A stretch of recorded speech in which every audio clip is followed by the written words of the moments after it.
말씀의 제목은 성령이 들려주시는 성탄의 비밀, 낮아짐의 비밀. 성령이 들려주시는 성탄의 비밀, 낮아짐의 비밀입니다. 빌립보서는 내용이 길지도 않습니다. 그리고 주옥 같은 내용들로 가득하기 때문에 여러분들께서 1시간만 통독도 하고 정독도 해도 은혜 많이 받을 수 있다고 생각합니다. 특히 이제 하늘 소망으로 충만하고 사도 바울이 감옥에 갇혀 있는 중에도 계속 기쁨에 대해서 말하는 기쁨의 서신이라는 제목까지 붙은 아주 귀한 말씀입니다. 꼭 한번 그렇게 보셔도 올 2025년도 마치기 전에 큰 것을 이루고 한 해를 마칠 수 있다고 생각합니다. 그 중에서 오늘 본문의 말씀은 아주 이제 중요한 말씀입니다.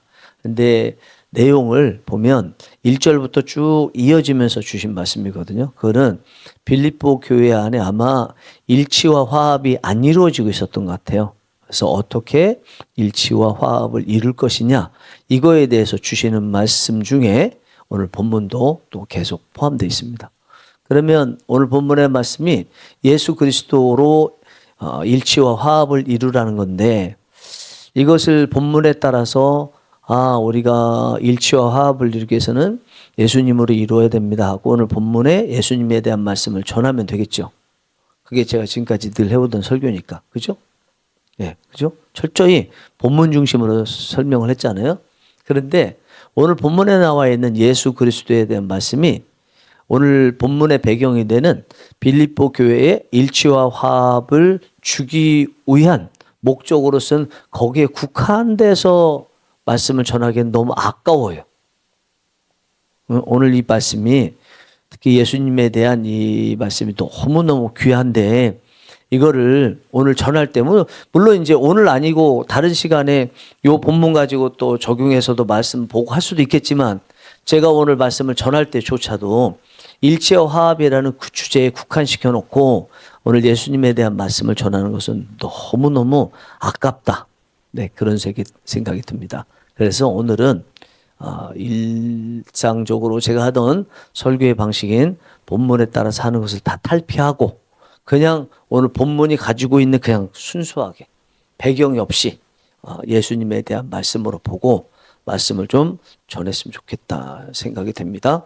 그래서 그 점을 여러분들이 양지해 주시고 왜 본문의 화합과 일치하고 안 맞습니까? 하지 마시고 그냥 예수님에 대해서 말씀 보면 좋겠습니다. 6절 말씀 보면 아주 귀한 말씀이 나와요. 그는 근본 하나님의 본체시나 본체, 서브스탄스, 그러니까 물질, 존재 자체. 예, 본체다 그러면 뭐하고 본체가 있겠죠. 근데 여기 보니까 하나님의 본체시나 하나님 여기서 말하는 하나님은 성부 하나님을 말하는 거죠. 여호와 하나님. 여호와 하나님과 몸이 같으나 그래서 우리가 삼위일체라고 할 때 거기에 해당되는 게 이거죠. 그래서 삼위일체에 대한 설교를 하거나 또 학문적으로 논문을 쓰거나 할 때 그것에 뒷받침하는 성경 구절로서 오늘 본문의 말씀은 아주 잘 인용되는 귀한 말씀입니다. 하나님이시다. 예수님도 그 얘기죠. 그냥 우리가 하나님입니다. 그 정도가 아니라 하나님은 딱 기준해 봤을 때 한 분은 적어도 계신다고 봤을 때 성부 하나님이라고 할 거 아니에요? 구약시대부터 계속 나오셨던 그 하나님, 그분하고 일체다 그러면 이거는 뭐 예수님에 대한 그 하나님이라는 것이 단순히 비유라든지 약간 비스무리하든지 이 정도가 아니고요. 그냥 성부 하나님하고 똑같다는 것이죠. 똑같아. 네. 우리가 예수님에 대해서 자칫 또 성령님에 대해서 자칫 잘못 생각하면 약간 성부 하나님의 밑에 있는 분 하나님이라고 하더라도 그렇게 생각할 수 있는데 그게 아니라는 거죠. 하나님이다. 예수님도 그 얘기입니다. 자, 하나님이라는 것에 대해서는 두 가지 의미가 항상 같이 있어요. 오늘 이 하나님에 대한 말씀, 첫 번째 말씀은 특히 우리와 연관이 되어 있기 때문에 아주 중요하고 귀한 말씀입니다. 하나님이라고 그러면 두 가지 면에서 하나님이어야 돼요. 하나는 존재적인 면에서 하나님이어야 되고요. 하나는 경륜 사역적인 면에서 하나님이 돼야 돼요. 오늘 죄송하지만 어쩔 수 없이 약간 신학적으로 좀 들어가겠습니다. 존재적이라는 것은 시간과 공간에 예외 없이 언제나 똑같아야 된다는 거죠. 예수님이 하나님이시라는 것은 하늘에 계실 때도 하나님이셨고 이 땅에 오신 것이 오늘 본문의 내용인데 이 땅에 오셔도 하나님이라는 거죠. 제가 비유를 그렇게 들죠. IQ 좋은 강아지가 있는데 마음에 안 들어가지고 뻥 차면 IQ가 좋으니까 왜 때려? 이러지 않고 깨갱한다고 그랬죠. 왜 그렇다고요? 강아지니까. 그게 존재예요, 존재. 존재는 변하지 않아요. 겉에 봤을 때 검정색 종인데 이렇게 찢어보니까 속은 하얘. 왜요? 그 종이의 사실은 존재가 하얀색인데 겉에만 이게 검은 걸로 누가 칠한 거예요. 네. 예수님도 하나님이시기 때문에 하늘에서만 하나님이 아니고 이 땅에서도 다 하나님이다라는 것입니다. 이 하나님이 이 땅에 인간의 모습으로 오신 것이 오늘 본문의 내용이고 그분이 예수 그리스도죠. 하나님이 인간의 모습으로 오셨어요. 그런데 존재론적으로 하나님이라면 인간의 모습 이면에 또 진짜 하나님의 모습이 있어야 되죠. 이해되시죠? 겉으로는 인간의 모습이지만 하나님이시라면서요. 존재론적으로. 어디를 가나 또 어느 시간대나 항상 하나님이어야 되니까 예수님께서 하나님으로서 이 땅에 인간의 몸을 입고 오시더라도 하나님이 되셔야 돼요. 이게 참 우리는 풀을 수 없고 다른 종교에서는 절대 풀을 수 없는 거예요. 삼위일체가 이게 놀라운 신비, 알면 알수록 삼위일체 아니면 안 된다는 것을 깨달을 수 있는 것처럼 예수님께서 우리의 죄를 사하시기 위해서 하나님으로 오셨는데 인간의 몸을 입고 오셨는데 어떻게 하나님이냐 이렇게 될 수 있는데 그 하나님이 되는 것을 유지하기 위해서 오늘 오전 예배 설교한 것처럼 동정녀 마리아에게서 나시고 또 아버지가 인간이 아니고 성령 하나님의 모습으로 이렇게 오신 것입니다. 그렇게 예수님께서 존재론적으로 하나님이시기 때문에 모든 것을 또 다 아시죠. 예수님도 마찬가지예요. 이 땅에 인간의 몸을 입고 오셔서 겉의 모습으로 보니까 인간인 것 같지만 하나님이시기 때문에 수가성녀인하고 대화하면서 네 남편을 데려오라 그러시잖아요. 남편이 없습니다. 그렇지, 네 말이 옳지. 원래는 5번 결혼을 하고 또 한 번 남자하고 사는데 아직 결혼하지 않았으니까 남편이 없다고 하는 건 맞지. 그거 어떻게 해서 알아요, 그거요? 하나님이시니까 하는 거예요. 사람은 알 수가 없습니다. 나다나엘이 무화과 나무 아래에서 무화과 나무 쭉 이스라엘에 늘어져서 깊은 곳에 들어가면 잘 안 보이거든요. 그런데 아무도 모르는 곳에서 내가 너를 무화과 나무 아래에 있을 때 보았도다. 그거 어떻게 하셨다는 거예요?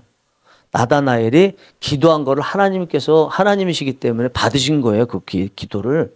이게 하나님이기 때문에 가능한 거죠. 최후의 만찬 때 가룟 유다가 예수님을 판 상태에서 그 자리에 있었습니다. 예수님이 그거 하셨잖아요. 그래서 계속 이 그릇에 손을 집어넣은 것이 나를 파는 자다. 계속 예수님께서 힌트 주시는데 가룟 유다는 뻔뻔하게 그 자리에 있고 나는 아니시오 그랬잖아요. 어떻게 아세요? 하나님이니까 다 아셨던 것입니다. 그런데 예수님께서 하나님으로서 가룟 유다가 이렇게 당신을 파는 것을 아시면서도 아까 말씀 뭐라고 그랬어요? 요한복음 13장 1절에 제자들을 사랑하시되 끝까지 사랑하시니라. 여러분 제자들을 사랑하시되 끝까지 사랑하시는 거 이거 하나님이기 때문에 가능한 거예요. 하나님이기 때문에 그것도 존재론적으로 하나님이라는 것을 보여주기 때문에 가능한 거예요. 여러분들은 하나님하고 여러분하고 차이점이 뭐라고 생각하세요? 그냥 하나님도 이 땅에 오시지 않았으면 하나님하고 비교한다는 것 자체가 생각지도 못할 일이죠. 그걸. 그런데 인간의 모습으로 오셨기 때문에 그 인간으로 모습으로 오신 하나님 되신 예수 그리스도와 우리를 비교해 봤을 때 여러분들은 예수님하고 어떤 면에서 예수님을 도저히 따라갈 수 없다. 그렇게 느낄 수 있나요? 그런 생각 안 해보셨습니까, 혹시? 저는 그런 부분 많이 해봤거든요. 그런 생각을 많이 해봐야, 역시 예수님도 하나님이시고, 내가 예수님을 따라야 되고, 예수님 말씀에 순종해야지 이런 마음을 가질 수 있기 때문에 그런 걸 많이 해보는데, 전 제일 크게 생각하는 게, 진짜 넘버원으로 생각하는 게 있어요. 비교 불가한 것 말고, 비교해서 될 것 같은데 도저히 안 될 것 같은. 그건 뭐냐면 예수님은 인내의 면에 있어서 우리와 비교할 수 없다는 거죠. 참아내는 거, 기다리는 거, 이런 면에서 우리는 비교할 수 없다는 것입니다. 우리도 인내하잖아요. 사무리자 3개면 뭐 살인도 면한다는 얘기 할 정도로. 그래서 사람들이 그런 거에 대해서 나름대로 깊이 숙고한 책을 쓰거나 그게 좀 조예가 깊으면 그 사람들 대단하다고 그러지 않습니까? 그러니까 우리도 예수님이 이런 말씀하실 때 비교해 볼 수 있는 거예요. 그러나 하나님, 예수님이 기다리시고 하는 거는 우리 인간으로서는 도저히 상상하지 못하는 기다림이에요. 우리 아담과 하와가 하나님께 죄를 짓고 그 이후부터 인간이 예수님을 통해서 하나님께 돌아오라고 얼마나 많이 그러셨어요. 안 오잖아요. 우리 사람이 살아가는데 100년 살아가는 동안에 100년 동안도 안 오는 사람이 너무너무 많잖아요. 그 하나님께서 그냥 마냥 기다리시나요? 사람 보내고 또 여러 가지 자연 환경을 통해서도 하시고 또 설교하게 하시고 이 정도면 오겠지 하는데 안 오잖아요. 그러면 우리 같으면 포기하잖아요. 하나님은 포기하지 않다는 거예요. 끝까지. 그래서 오늘 본문에 나와 있는 하나님과 근본 하나님과 본체시다. 이 이야기 속에 하나님께서 존재론적으로 이렇게 다르구나. 예수님도 이렇게 다르다 할 때 가장 크게 생각해야 되는 것 중에 하나가 가룟 유다의 예수님을 향한 배신한 것을 다 아시면서도 그래도 끝까지 참아내시고 사랑하시는 거. 그리고 마지막 십자가에서 7개의 말씀하셨죠? 그걸 가상, 십자가상의 7언이라고 그래서 가상 7언이라고 그러잖아요. 그 가상 7언 중에 첫 번째가 뭐예요? 저들의 죄를 용서하여 주옵소서. 아버지, 저들의 죄를 용서하여 주옵소서. 저들은 저들이 하는 일을 알지 못하나이다. 스데반 집사님도 그랬잖아요. 순교당하면서. 이게 하나님 아니고는 가능하겠어요? 하나님의 성품을 갖거나 아니면 하나님이 아니고는 불가능한 거예요. 하나님께서 존재론적으로 봤을 때 우리와는 근본적으로 다른 것이고 그것이 예수님께서 이 땅에 오셨을 때도 그대로 존재론적으로 보여주셨다는 거예요. 자, 그런데 제가 지금 말씀드릴 때 예수님이 존재론적으로 하나님이라는 것을 증명하기 위해서 지금 말씀드렸잖아요. 여러분, 제가 말씀드린 예수님이 존재론적으로 하나님이라고 한 비유가 맞아요? 이게요? 맞아요. 이게 어려운 얘기죠. 질문 자체도 어렵지. 이게 맞냐? 뭘 물어보는 거지? 예수님이 존재론적으로 맞다는 것을 제가 증명하기 위해서 여러 가지 예를 들었는데 그게 존재론적인 표현 맞아요? 아니거든요. 제가 존재론적으로 예수님이 하나님이라는 것을 말씀드리기 위해서 비유를 든 것은 다 경륜적 사역적인 면에서였어요. 예수님이 하는 행동을 보니까 그죠? 예수님이 하시는 그런 모습을 보니까 하나님이 원래 존재론적으로 하늘에서도 하나님이셨던 게 맞겠구나 지금 이렇게 되잖아요. 저는 분명히 존재론적으로 설명한다고 했는데 실제로 그 존재론적인 거를 증명하기 위해서 예를 들고 있는 것은 예수님의 사역, 예수님의 실제 하신 일을 가지고 설명하고 있잖아요. 예수님께서 처음 이제 공생의 사역을 시작하실 때 세례를 받으셨잖아요. 세례 요한으로부터. 그래서 세례 요한이 예수님이 오셨을 때 뭐라고 그러나요? 보라, 세상 죄를 지고 가는 하나님의 어린 양이로다. 그렇죠? 그리고 신들매를 감당할 수 없도다. 나는 물로 세례를 주거니와 저분은 불과 성령으로 세례를 준다. 이렇게 했잖아요. 예수님에 대해서 충분히 알았잖아요. 예수님보다 6개월 먼저 태어났는데 예수님에 대해서 잘 알았잖아요. 그런데 감옥에 갇히고 나서 제자들을 예수님께 보냈어요. 그리고 질문하는 게 뭐예요? 오실 그이가 당신이니까 뭘 물어보는 거예요? 경륜을 물어보는 거예요? 아니면 존재를 물어보는 거예요? 존재를 물어보는 거죠. 그때 예수님께서 뭐라고 그러세요? 제자들에게 세례 요한에게 전에 내가 지금 하고 있는 것이 이렇다. 죽은 자를 살리고 눈먼 자를 다시 보게 하고 병든 자를 낫게 하고 이것을 통해서 내가 지금 이렇게 하고 있다는 거 네 스승한테 보여라 그러잖아요. 다른 말씀 없어요. 세례 요한이 예수님께 궁금했던 거는 한 1, 2년 전이었을 것 같은데 예수님에 대해서 다 아는 것처럼 시작을 했지만 자기가 감옥에 갇히고 나니까 예수님이 어떤 분인가 하는 존재론적인 의문이 들더라는 거예요. 정말 저분이 하늘에서도 하나님이었던 분, 메시아였던 분이 맞나라는 궁금증이 생기더라는 거예요.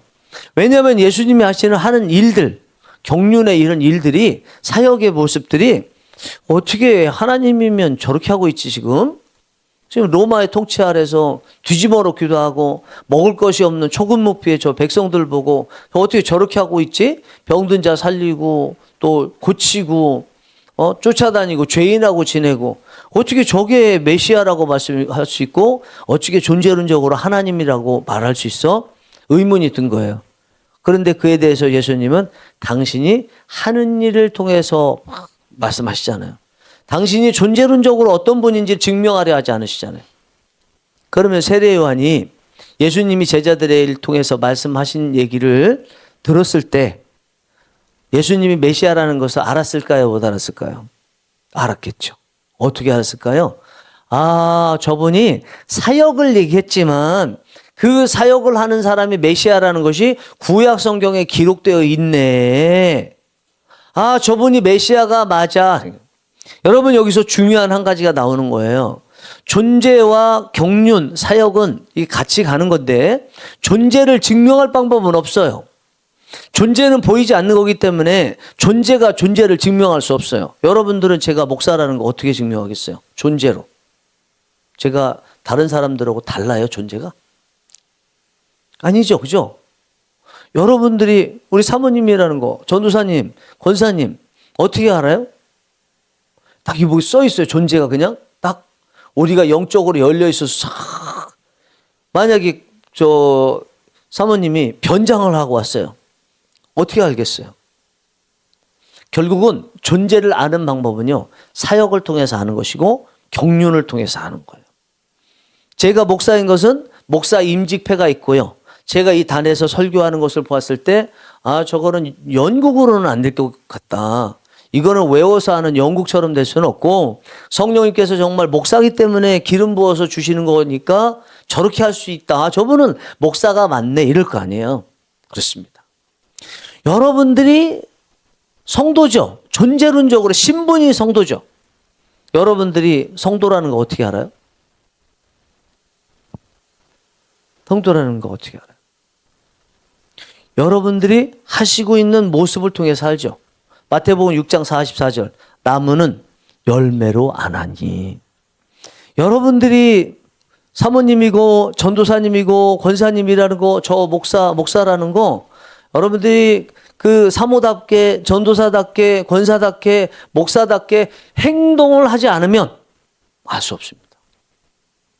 얼굴만으로는 알 수 없기 때문에, 그러면 다른 사람들이 여러분 생각할 때 성도답고 사모답고 성도답고 전도사답고 성도답고 권사답고 성도답고 목사답다고 할 것이냐, 깊이 생각해 봐야 되는 게 오늘 본문을 통해서 주시는 말씀이에요. 우리가 예수님을 믿으면 천국에 가죠? 그리고 신분이 의인으로 바뀌죠? 그러면 의인은 천국에 갑니다. 그런데 천국에 들어가기 전까지 우리는 계속 의인이라고 선포를 받았음에도 불구하고 이 땅을 살아가고 있죠. 전도하기 위해서 산다는 건 기존에 말씀을 몇 번 드렸던 거고, 그거 말고요. 오늘 본문과 결부해서 왜 하나님께서는 우리가 예수님 믿어 의인이 되고 천국에 들어갈 수 있는 준비가 되고 신분으로서 딱 하나님께서 주셨는데 바로 천국에 들어가지 않도록 하셨을까요? 우리는 그 기간을 뭐라고 그래요? 의인이 된 다음부터 천국에 가기 전까지를 성화의 기간이라고 그러죠. 성화를 왜 시킬까요? 우리가 하나님의 자녀라면 그에 걸맞는 행동도 해야 된다는 거예요. 존재와 경륜이 일치되지 않으면 안 된다는 거예요. 그래서 존재에 대해서 선언을 받은 다음에 그에 맞는 사람 행동을 할 수 있도록 성화의 기간으로 주신 거죠. 그러면 그 기간을 또 어떻게 살아야 되냐면, 이 기간 동안에 나중에 천국에 들어갈 때 하나님 앞에 존재로서 내가 하나님의 자녀라고 증명을 해 보여야 되는데, 그것이 경륜을 통해서 증명해 보이는 거죠. 그러면 이 땅을 살아가는 동안에 우리는 성도라고 이미 인쳐진 다음에 살아가는데, 그 동안에 염두에 둬야 될 게 뭐냐면 마지막 주님 앞에 설 때 성도라고 인정받을 만한 행동도 같이 따라서 마지막에 보니까 아, 진짜 이 사람은 성도가 맞구나. 할 수 있는 사람으로 계속 성장해 나가야 된다는 거예요. 한번 예수님 믿었다고 성도라고 또 의인이라고 선포받았으니까 끝이 아니라 그에 딱 맞게 성도다운 모습으로 계속 살아나서 성도 살아내는 게 중요한 게 아니라 성도로 살아내면서 마지막에는 성도라는 존재를 인정받기 위해서 이 땅에서 계속 성화의 경륜의 사역의 삶을 살아가는 거예요. 그런데 내가 성도라고 인정받았다는 그 한마디로 그 다음부터는 바로 천국에 들어갈 수 있고 아무 장애도 없는 것처럼 점점점 성화되고 점점점 성도라고 인정받을 수 있는 기간으로 이 남은 삶을 사는 게 아니라 오히려 오해를 내서 처음에는 그래도 좀 성도 같았는데 나중에 볼 때는 얘가 무슨 성도야? 너는 육신의 사람도 아니고 너는 육의 사람이겠는데 너 천국 못 들어와. 이럴 수도 있는 거죠. 여러분, 존재라는 거와 이 경륜이라는 거 오늘 본문에 나와 있는 예수님이 근본 하나님의 본체시라는 이 말씀 깊이 생각해야 돼요. 이거는 우리에게 있어서 천국 가느냐 지옥 가느냐를 좌우하는 아주 중요한 거예요. 예수님께서도 근본 하나님의 본체신데도 이 땅에 오신 것이 우리에게 천국을 주신 것처럼 우리도 거꾸로 하나님의 본체시라는 이 말씀 속에서 우리도 천국 갈 수 있느냐 없느냐에 대해서 어떻게 살아야 될 것이냐가 오늘 이 말씀에 나와 있는 아주 중요한 말씀이라는 것입니다. 저나 여러분들이나 오늘 이 말씀 듣고 그냥 끝내지 마시고 여러분들이 다 의인이고 이 오후 시간에도 이렇게 남아 계신데 그에 맞춰서 남은 시간 성도다운 그 존재를 삶으로써 경륜으로서 다 보여줄 수 있는 은혜가 있기를 원합니다. 자, 그런데 이 예수님께서 근본 하나님의 본체신데 그 다음에는요. 6, 7, 8절 보겠습니다. 6, 7, 8절 같이 읽겠습니다. 한번 찾아보시고 시작. 그는 근본 하나님의 본체시나 하나님과 동등됨을 취할 것으로 여기지 아니하시고 오히려 자기를 비워 종의 형체를 가지사 사람들과 같이 되셨고 사람의 모양으로 나타나사 자기를 낮추시고 죽기까지 복종하셨으니 곧 십자가에 죽으심이라. 여기 보니까 근본 하나님의 본체로서 하늘에 계셨던 분이 이제는 땅으로 오셨다는 거죠. 그리고 이걸 뭐라고 표현했어요? 여기 보니까 7절 오히려 자기를 비워 종의 형체를 가지사. 사람이 된 것이 종의 형체를 가진 거예요. 누구 입장에서? 하나님 입장에서 봤을 때는 그래요. 그분이요 동등됨을 취할 것으로 여기지 아니하시고 이게 참 오해가 될 가능성이 많아요. 그러면 예수님은 하나님 되시기를 포기했다는 얘기인가? 포기하면 우리 구원 못 받는데? 하나님이셔야 구원 받는데? 그러면 이게 그런 의미는 아니겠죠. 이게 무슨 말일까? 그렇습니다. 예수님이 하늘에서 하나님이셨고 그 하나님으로서 이 땅에 오셔서 하나님의 성품, 속성이라고 하는데 속성을 유지하셨지만 그러나 하나님이 영광 받으시고 하는 나름대로 최고의 지위 있잖아요. 지위, 영광. 사람들로부터 높임을 받는 거. 이 특권을 내려놓으셨다는 거예요. 과감하게 그것을 버리셨다는 거예요. 버린 그 모습이 종의 형체를 가졌다는 거예요.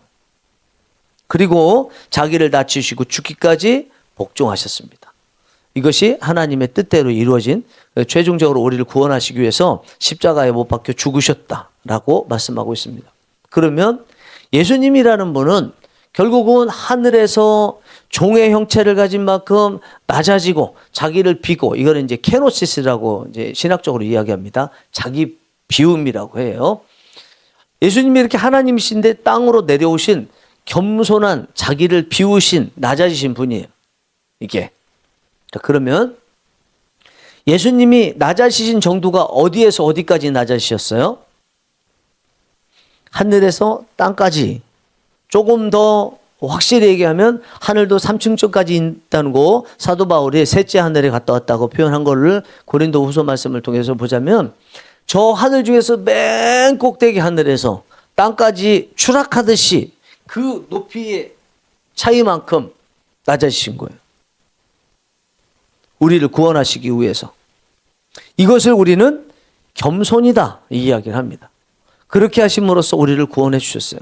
그러면 우리가 여기서 깊이 생각해 봐야 되는 것은 우리를 구원하시는데 필요한 그 겸손의 높이 차이가 하늘 저 끝인 삼층천 천국에서부터 땅까지 차이는 돼야 구원을 받는다는 거예요. 그리고 우리가 예수 그리스도의 제자가 되어서 살아갈 때 어떻게 살아가야 되냐. 여러 가지 억울한 일 당하고 오해하기도 하고 자존심 상하는 일 당하고 그럴 때 우리는 참잖아요. 또 참고 몇 번 참잖아요. 그리고 참다가 화나면 내가 언제까지 참아야 돼? 그리고 되치기 하잖아요. 근데 예수님께서는 저 하늘 꼭대기부터 땅까지 참으셨다면 과연 우리가 참았던 그 기간이 억울해요. 정말 억울한 건 맞아요. 그 억울한 거 맞다고 하는 그 억울하다고 참았던 기간이 저 예수님께서 저 하늘 끝에서부터 땅까지 내려오실 만큼 낮아질 만큼 과연 참았냐라는 거예요. 우리가 이 세상에서 1000번인들 10,000번인들 참는다고 해서 저 하늘 높이 꼭대기에서 땅까지 낮아지신 예수님만큼 참을 수 있겠느냐는 거예요. 참았다고 할 수 있겠느냐라는 거예요. 다 참아도 못 참는 거죠. 못 참은 거죠. 다 해도 못 참은 건데 그것도 아주 일부 몇 번만 참고 다 참았다 이야기하는 거는 하나님의 자녀로서 좀 부끄러운 일이다. 그건 안 되는 건 맞아요. 제가 지금 이거 가지고 반드시 돼야 되는데 우리가 못하고 있다는 걸 말씀드리는 것이 아닙니다. 우리가 살아갈 때 교만할 순간은 없다라는 거예요. 만약에 하나님이 안 계시다면 교만해도 돼요. 인간끼리 봤을 때는 저 사람보다 내가 더 잘 참았거든. 내가 저 사람보다 더 의롭거든. 교만할 수 있어요. 그런데 우리의 비교 대상이 그냥 하나님이라면 비교할 수가 없기 때문에 하나님이라면 말도 안 되는 거지만 인간으로 내려오신 하나님이라면 이거는 조금 차원이 또 다른 거예요. 비교는 가능해요. 그러나 비교를 할 수 없어요. 무슨 말이에요? 비교 시도를 하는 거 괜찮지만 우리가 다 이루었다고 말할 수는 없어요. 왜? 인간으로 오신 그분, 우리와 똑같이 인간이시지만 그분은 저 하늘 영광을 다 버리시고 특권을 다 버리시고 온갖 더러운 얘기 다 버리시고 그것도 사람으로 종의 형체로 오셨는데 그조차도 사람으로서의 특권도 다 버리신 것 같이 억울하게 죄인 노릇서 십자가에 못 박혀 죽으신 저 정도로 내려오셨다면 우리하고 비교 가능한 인간의 모습인데 그렇게 하셨다면 그런데 우리는 할 수 없으니까 그 예수님하고 비교할 때 내가 겸손하다. 언제까지 겸손해야 돼? 이런 말을 할 수 있는 것은 아니다라는 거예요. 그래서 우리가 진짜 겸손하기 위해서는요. 사람끼리 비교해서는 안 되는 거예요. 하나님 없으면 겸손해질 수가 없어요. 다른 것들도 다 마찬가지입니다. 제가 오늘 말씀을 시작하면서 원래 이 말씀의 배경은 빌립보 교회 안에 일치와 화합이 깨졌을 때 그 대안으로 예수 그리스도를 바라보라고 말씀드리는 이것이 배경이다. 그렇지만 오늘은 그렇게 배경으로 하지 않겠다고 말씀드리고 그냥 순수하게 예수 그리스도가 어떤 분인지 오늘 본문 말씀을 통해서 보고 또 이제 성탄절이 4일 앞으로 다가왔으니까 예수 그리스도의 성탄의 의미도 그 담겨있는 의미도 생각하면서 오늘 본문 말씀 보겠다고 했어요. 그 중에서 우리가 그냥 빌립보 교회의 특별한 상황 빼고 항상 생각해야 되는 것이 우리가 예수님을 닮는 제자로서 항상 예수님을 염두에 두고 살고 그 예수님 앞에서 사는 자까지 살아야 된다는 거예요. 그래야 불신자들하고 똑같이 비교하면서 난 당신보다는 조금 낫잖아. 이런 말 할 수 없다는 거예요. 우리는 늘 하나님하고 비교해야 되는 거예요. 하나님은 이렇게 하셨는데 인간이 되시면서 이렇게 하셨는데 나는 하지 못했다는 그것을 생각할 수 있어야 됩니다. 여러분 어떻게 도전이 좀 되십니까? 여러분들이 참았다고 하는 거 저 자신도 제가 알고 여러분들도 제가 어느 정도 알잖아요. 여러분만 아시겠습니까? 이 땅에 있는 사람들 제가 다 알아요. 그 사람이 그 사람이니까 비슷비슷 2m 키 안 되는 거 가지고 뭐 나 1m 97cm니 뭐 1m 50이니 그러고 있는데 그래봐야 하나님 입장에서 보면요 10m 안 되는 거 똑같고 그와 비슷하다는 거예요. 여러분들이 오늘 본문의 말씀으로 도전을 받으시는 은혜가 있기 원합니다. 이거 인간의 다른 사람하고 비교해서가 아니라 항상 하나님하고 비교해야 되고, 하나님이 내 앞서 가시는 거 크신 그 모습 보면서 겸손해야 되겠다는 그런 마음 가지고 살고, 겸손이 안 될 때 어떻게 해야 되겠어요? 예수님은 그렇게 하늘 꼭대기에서 땅까지 내려오는 낙차의 고통에도 불구하고 참으셨는데, 나는 여기서 요만큼 떨어진 그 자유낙하 그 높이의 아픔 가지고 참았다고 이야기하고 도저히 못 참겠다, 이런 얘기를 하면 안 되겠다는 마음을 갖기를 원합니다. 이렇게 예수님께서 낮아지시고 나니까 하나님께서 보상을 주셨습니다. 10절 11절 같이 또 읽어보겠습니다. 10절 11절 시작. 하늘에 있는 자들과 땅에 있는 자들과 땅 아래에 있는 자들로 모든 무릎을 예수의 이름에 꿇게 하시고 모든 입으로 예수 그리스도를 주라 시인하여 하나님 아버지께 영광을 돌리게 하셨느니라. 아멘. 이 말씀대로요, 하나님이 10절일까요? 예, 하나님이 모든 무릎을 예수님 앞에 꿇도록 하셨어요. 그러니까 본인들이 거부하는 사람은 있겠죠. 나는 예수님을 만왕의 왕이요 만주의 주라고 인정 못하겠다 하는 사람도 있죠. 그러나 그들이 인정하지 않는다는 거지, 그들이 인정하지 않는다고 해서 예수님께서 만왕의 왕 되시고 만주의 주가 되지 않으시는 건 아니라는 거예요. 이렇게 예수님께서 하늘에서부터 땅까지, 그리고 땅에서 죄인으로서 십자가를 지고 죽으시는 데까지 순종하며 가셨기 때문에 하나님께서 예수님을 최고로 높으셨다는 거예요. 하늘 보좌, 하나님 보좌 우편에서 원래 하나님의 아들이셨지만 이 땅의 사역을 그것을 온전히 감당하셔서 지금 모든 무릇, 온 세상이 예수님을 하나님이라고 고백하는 데까지 갔다는 거예요. 그리고 마지막에 심판하실 때 예수님만이 심판장 되셔서 세계 누구든지 다 심판을 받는다라는 의미인 거죠.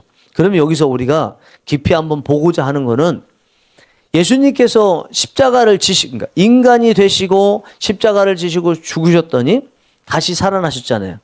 스스로 살아난 게 아니죠. 하나님께서 살리셨다고 했습니다. 물론 스스로 살아난 것처럼 자동사로 쓰인 것도 있지만 타동사로 하나님께서 살리셨다는 게 전반적인 표현이에요. 아니, 아무리 하나님이라도 인간의 몸으로 오고 계셨는데 그냥 살아나는 게 아니죠. 하나님께서 성령님을 보내셔서 살려주신 거예요. 그러면 우리가 예수님처럼 낮아지게 되면 하나님께서 예수님께 하셨던 것처럼 우리에게 높여주시는 역사가 반드시 일어난다는 것입니다. 나는 나름대로 하나님 안에서 정말 하나님이 기뻐하시는 일을 하면서 하나님께서 주시는 그 영광을 누리고 싶어요. 근데 아직 그게 일어나지 않았어요. 두 가지 이유가 있을 수 있겠죠. 하나는 예수님처럼 아직 낮아지지 않았거나, 아니면 지금 사흘 동안 무덤에 계셨던 예수님처럼 지금 나도 무덤에 있는 기간일 수 있다라는 거예요. 그것이 어떤 것이 됐든 우리는 반드시 예수님처럼 온전히 낮아지게 되면 하나님께서 주시는 그 부활의 영광과 하늘 그곳으로 가는 것 같은 영광을 누릴 수 있다는 것입니다. 이 모습 속에서 성공한다고 하는 거, 높아진다고 하는 거, 사람들로부터 영광을 받게 된다는 거 하는 거, 이거 다 예수님처럼 낮아질 때 가능하다는 것입니다. 여러분들은 어떠세요? 낮아졌을 때 하나님께서 주시는 그 높아지게 하는 영광을 경험한 적 있으신가요? 딱 생각나는 게 있으세요? 생각 한번 잘 해보시기 바랍니다. 여러 가지 높아지는 데 필요한 하나님께서 약속하신 성경 구절의 말씀들이 있겠지만 가장 절대적으로 이 말씀이 우리가 높아질 수 있는 조건이라는 거예요. 진짜 낮아질 때 철저히 하나님 앞에 순종하고 죽기까지 복종하고 순종하셨던 예수님처럼 살 때, 그것이 논리적으로 이성적으로가 아니라 그냥 나는 남들이 이성 가지고 이 정도면 됐어요가 아니라 나는 말씀에 따라서 나는 순종하겠어요 하고 나아갔는데도 영광을 얻는 부활의 영광까지 다다르지 않았다는 거, 그거는 있을 수 없다는 것입니다. 아까 말씀드린 것처럼 그렇게 죽으시고 사흘 동안 무덤에 계셨던 것 같이 그 무덤에 계신 것처럼 있을 수는 있지만 그 기간이 지나면 반드시 부활의 영광과 같은 영광을 찾을 수 있다라는 것입니다. 우리가 점검해 봤으면 좋겠습니다. 내가 지금 철저히 순종하고 있는가? 철저히 낮아지고 있는가? 일상에서도 받은 사명에서도 세상에서도 낮아지고 있는가? 그리고 났다면 무덤에 있는 사울처럼 기다리고 있는가? 보시면서 여러분들이 오늘 약속으로 주신 말씀처럼 예수님처럼 높아지시게 되는 은혜가 있기 원합니다. 오늘 이게 본문의 말씀에서 예수님의 이야기를 한 이유가 있어요. 아까 일치와 화합이라고 말씀드렸는데 그 일치와 화합을 다 떼고도요. 이 예수님의 6절 말씀부터 11절 말씀까지 예수님에 대한 이야기를 주신 이유가 있습니다. 예수님이 이런 분이다라는 것을 떠나서 그것을 떠나서가 아니라 넘어서 한 가지를 위해서 주신 거예요. 그게 뭐예요? 5절의 말씀이에요. 5절 말씀 보겠습니다. 5절 말씀 시작. 너희 안에 이 마음을 품으라. 곧 그리스도 예수의 마음이니. 아멘. 예수님께서 저 높은 곳에 계셨고 존재론적으로 경륜적으로 하나님이시던 분이 낮아지고 그리고 종의 형체를 가지시고 죽기까지 복종하시고 그랬더니 하나님께서 올리셨던 이 전체적인 모습 예수님이죠. 우리가 살아갈 때 일치와 화합뿐만 아니라 무엇이든지 우리 삶에 필요한 것에 대해서는 이 예수 그리스도를 품으라는 거예요. 근데 여기서 조심할 게 있어요. 다시 한번 천천히 읽어볼까요? 5절 시작. 너희 안에 이 마음을 품으라. 곧 그리스도 예수의 마음이니. 뭐라고 그랬어요? 예수님을 품으라고 그랬어요? 마음을 품으라고 그랬어요? 우리가 겸손하다고 이야기할 때 겸손 대표적으로 생각할 수 있는 게 최후의 만찬 하신 직후에 예수님께서 제자들의 발을 씻어주셨죠. 그렇죠? 그게 하나님이신 예수님이 제자들 앞에서 무릎을 꿇으시고 제자들의 발을 씻겨주신 모습이라면 겸손의 대표적인 사건이 있는 거예요. 근데 예수님께서 그 말씀하시면서 뭐라고 그러셨어요? 너희도 이와 같이 하라 그러시잖아요. 그 세족식을 하셨던 이유가 단순하게 제자들의 발을 씻겨주시기 위한 것이 아니고 예수님께서 제자들이 예수님이 하신 것처럼 그대로 하도록 본을 보여주시기 위해서 하셨다는 거예요. 그럼 예수님께서 발을 씻어주실 때 발만 씻겨주셨을까요? 저는 그 안에 마음을 담으셨다고 생각해요. 너희들이 내 제자지만 나하고 3년 반 동안 다니는데 나는 머리 둘 곳이 없을 정도로 열심히 다니는데 스승이 그런데 너희들은 안 그랬겠니? 너희들도 얼마나 힘들었니? 이놈들아 너희들 발이 보니까 너희들 발이 부르텄구나. 이렇게 발 씻을 시간도 없구나. 이거 나 때문에 그랬구나. 하나님 때문에 그랬구나. 사역 때문에 그랬구나는 예수님이 발을 씻겨주시면서 마음을 주셨을 거 아니에요. 예수님께서 제자들에게 너희도 이와 같이 하라 말씀하실 때 그냥 세족씩만 하라고 하셨겠어요? 예수님이 발을 씻겨주셨을 때 하나님이심에도 불구하고 그 앞에서 하나님으로서 백성들을 위해서 불쌍히 여기는 참다운 왕의 마음을 보여주신 것처럼 너희도 그래야 된다는 거예요. 그 마음이에요. 그 마음. 우리가 자칫하면 새로운 시대를 여신 예수님의 이 시대, 거기에는 마음을 다한 은혜의 시대인데 우리가 또 은혜의 시대를 살면서도 형식만 따라갈 수 있어요. 형식. 이래야 된다 저래야 된다. 그래서 분명히 복음인데 뭐 해야 된다 안 해야 된다 설교에 보면 그거 여러분 복음처럼 느껴져요? 또다시 율법 시대로 돌아가서 기독교 율법주의자 교회 가기 불편해 이렇게 느껴지지 않아요? 기본적으로 복음이라는 것은요 예수님만이 주실 수 있어요. 설교자는 기본적으로 원래는 설교할 때 본인이 뭘 말한다기보다는 손을 잡고 예수님께 데려가는 거예요. 당신이 직접 보세요. 예수님이 이런 분이에요. 보여주는 거예요. 보여주는 거.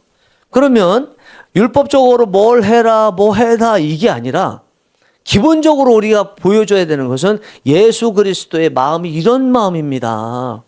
나도 예수님 앞에 이런 사람이었는데 예수님이 나를 용서하시고 사랑하시고 눈물 흘리시고 불쌍히 여기시고 안아주시고 문 두드리시고 그렇게 해서 여기까지 왔습니다. 하나님 이런 분이십니다라는 그 마음을 전해줄 수 있어야 된다는 거예요. 저는 이 5절의 말씀 아주 중요하게 여기고 살아갑니다. 하나를 하더라도 제대로 하고 싶다는 마음. 그 마음 가지고 살아갑니다. 한 영혼이 천하보다 귀하다는 거 그냥 무슨 경구처럼 좋은 말이니까 나도 따라하는 그게 아니라 그렇게 했는데 한 것을 표현하다 보니까 한 영혼이 천하보다 귀하다는 말로 표현된 것이지 우리는 그 말 듣고 나니까 말만 들어가지고 이것을 했던 실제 속에서부터 나왔던 마음은 없이 겉에 외식만 하고 하는 이런 삶을 살면 안 된다는 거예요. 각자마다 좀 다를 수 있습니다. 제가 좀 머리가 나쁘기 때문에 빨리빨리 생각을 못하니까 천천히 하다 보니까 최선을 다하는 것처럼 보이는지 모르지만 제가 머리가 더 좋아도 저는 이것처럼 할 것 같아요. 한 사람이면 족하다. 어제 잠깐 이렇게 교회에 둘러보고 하는데 그 마음 들었습니다. 아, 한 사람 영혼 살리면 되는구나. 한 영혼이 천하보다 귀하다. 너희가 천하를 얻고도 생명을 잃으면 무엇이 유익하리요 말씀하셨잖아요. 한 영혼 살리면 천하보다 더 큰 것을 살리는 건데 내가 무슨 영화를 얻고 내가 무슨 하나님께 큰 칭찬을 받겠다고 저 사람 더하기 위해서 바빠가지고 한 사람도 제대로 못 챙기고 이러고 누구 서운하다고 생각하고 그래서야 되겠는가. 하나 하면 잘했다 나는. 그런 생각이 들더라고요. 깊이 그런 마음이 들었어요. 그게 예수님의 마음일 것 같아요. 인류의 모든 사람이 다 지옥에 간다고 할지라도 예수님께서 한 사람만을 위해서 죽으신다면 그 한 사람만이라도 기꺼이 예수님께서는 십자가에 못 박혀 죽는 길을 택하실 거라는 생각이 들어요. 그것이 여러분이고 그것이 저이고 이 예수님의 마음이 여러분들 삶을 사는 데 있어서 항상 새겨졌으면 좋겠습니다.